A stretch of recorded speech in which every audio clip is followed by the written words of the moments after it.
Welcome to another episode of Student Life Chronicle. I'm Danielle. And I'm Ryan.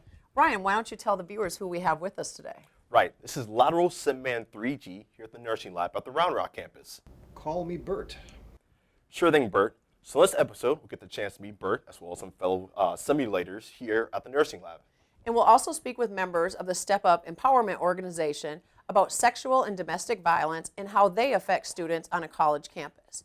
And with March Madness just around the corner and intramural basketball well underway, we're going to give you some tips on how you can improve your scoring game. Let's get it started.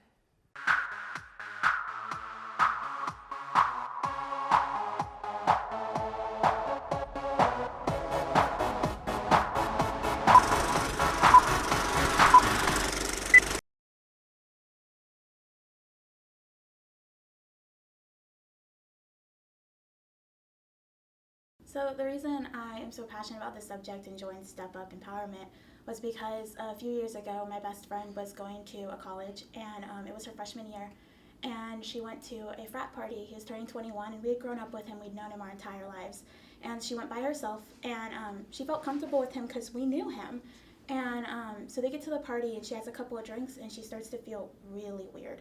And so she goes up to him, she's like, hey, like, I don't feel good, can you take me home? And he was like, yeah, I'll take you somewhere safe. You're going to be fine. The next thing she knows, she wakes up in his bed with no clothes on, and she doesn't know what happened. She had been drugged at the party. We don't know by who. But she woke up scared and alone, and the first thing she did was run out and call me.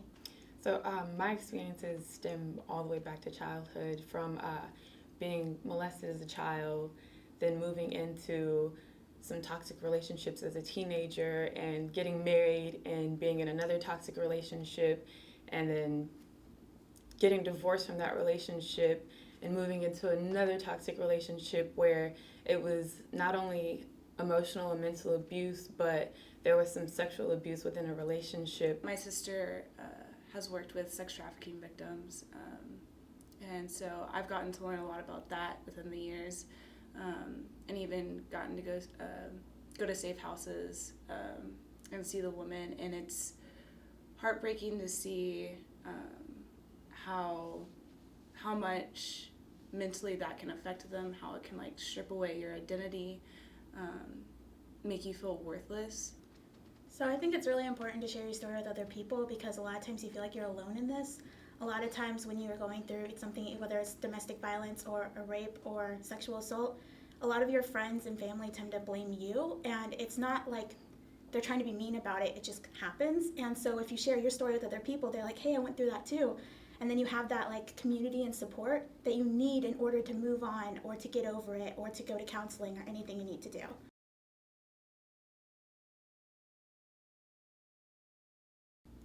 So a lot of the times people do assume that it's only women being abused, but our society tells men that they shouldn't cry, that they shouldn't have emotions and things like that. And so when they are abused, a lot of times they feel like they can't speak up or else they'll be called a sissy or something like that. Or that they'll be like, how could a woman overpower you? There's many ways, especially emotionally, that women can abuse men in relationships. And we were actually talking about this before, how we'd love to have men officers on our team to support the men. We are totally in support of men coming up and talking to us. Definitely speak out. Like, nobody will make fun of you. We especially won't ask you any questions to make you feel uncomfortable. And we just want to make sure that you speak up and talk to us just like any woman would.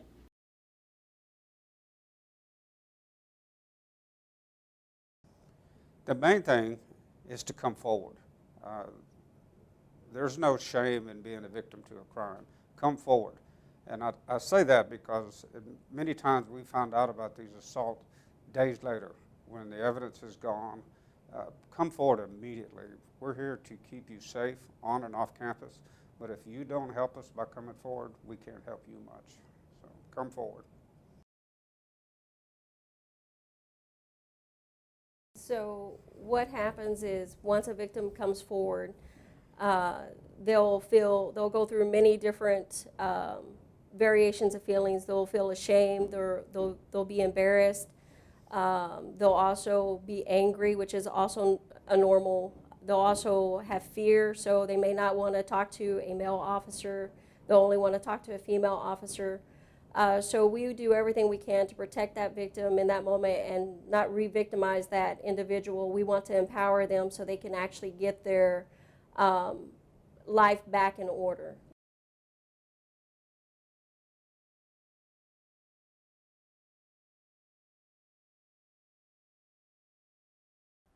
That is a very important topic. Yes, it is. Well, Ryan, you were in the lab earlier this week doing a training simulation. Can you tell us a little bit about it? Yeah, it went really great, and Bert put on quite a show.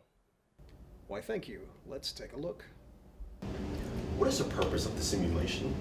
The simulation lab is a enhancement of learning for these students who are on their way to becoming registered nurses in order for them to more fully interact with the patient, to be able to complete an assessment, be able to give medications, be able to take information on that patient's story, like their lab work, their condition, their monitors revealing their vital signs, and really be able to interact with the patient and put into place all those skills that they've learned in school. How much does each one of these mannequins cost? Well, they're quite expensive, as you can imagine, but the mannequins that we use for more skills training are much more affordable. The skills training where, nurses are learning how to start IVs and give shots and put in catheters are more so in the realm of $10,000 between the mannequin and the box that actually makes those mannequins come to life. The more advanced simulators that you're seeing here can cost upwards to almost $100,000 by the time that you are adding the mannequin, the computers that are essentially running the physiology of the mannequin. Those computers make the mannequins come to life, and then of course all the cameras and the audio visuals that are associated with that. So there's quite an investment, yes. So how many mannequins are there, and what can they do? Okay, so the skills lab, we have 4 skills labs that have 10 mannequins each, so 40 of those. And then we have 4 of the very high fidelity simulators, 3 SimMan 3G, and 1 delivery mannequin named Noel, okay? So the simpler mannequins can be used on everything from learning how to give medications, learning how to give vital signs, doing a variety of dressing changes, tubes insertions, etc. And then these simulator mannequins put the whole picture together because the mannequin can actually talk. The mannequin's vital signs actually react to how the nurse intervened for them. So have the students gotten used to the simulation? I know it could be a little bit creepy at times. Okay, so the mannequin doesn't look like you or I. Let's be truthful. However, the students are oriented to simulation when they first come to the program by myself. I take them into the room. I show them how everything works so that they can know to expect a mannequin that's blinking at you, a mannequin that's breathing, a mannequin that has a voice. Because we've got to get over that initial shock of, oh my goodness, we've got something looks like a giant doll, okay, in order to really focus on the learning that is going on in the room. So they really have to suspend their own disbelief and really get their head into, this is an actual person I'm taking care of. So how have you benefited from the use of the simulation? It gives us the opportunity to make mistakes. So it's like a real patient scenario. But if we make a mistake or we give the wrong type of medication or we don't do something or we forget something, it's a learning opportunity. So that's the best part, is we get a chance to learn while not harming anyone in the process. That was an interesting segment. Bert, you're a natural. Thank you. So Danielle, it's almost time for ACC's Men's Basketball Invitational, as well as college basketball for March Madness. Here you got a few scoring tips. I sure did. Let's take a look. I'm here today with Keith Dinges, who is a second-year ACC student studying in the kinesiology program. Keith has also been very active in the basketball program, having taken both basketball 1 and 2. Keith, you've also been on the intramural team. Can you tell us a little bit about your intramural experiences?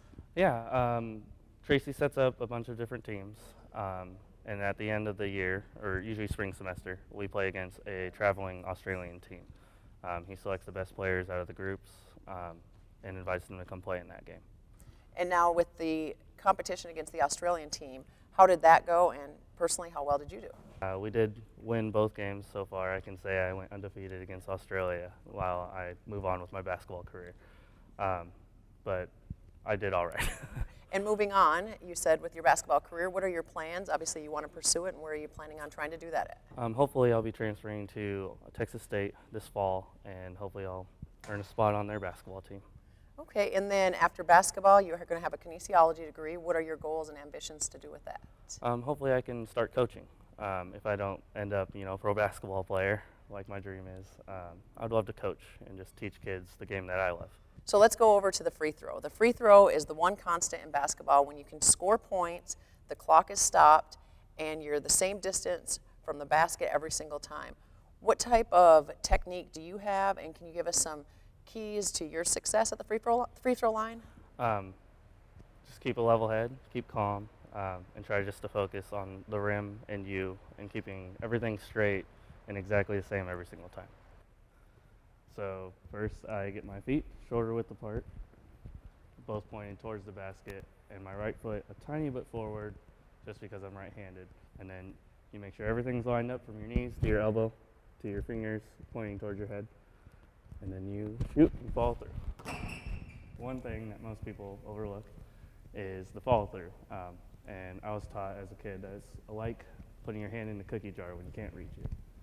So you make sure everything's lined up. When you take your shot, hand in the cookie jar. For more information on intramural sports, see the link at the end of this video. Well, that's it for this episode. And a special thanks to all of our guests as well as Bert. See you next time. Bye.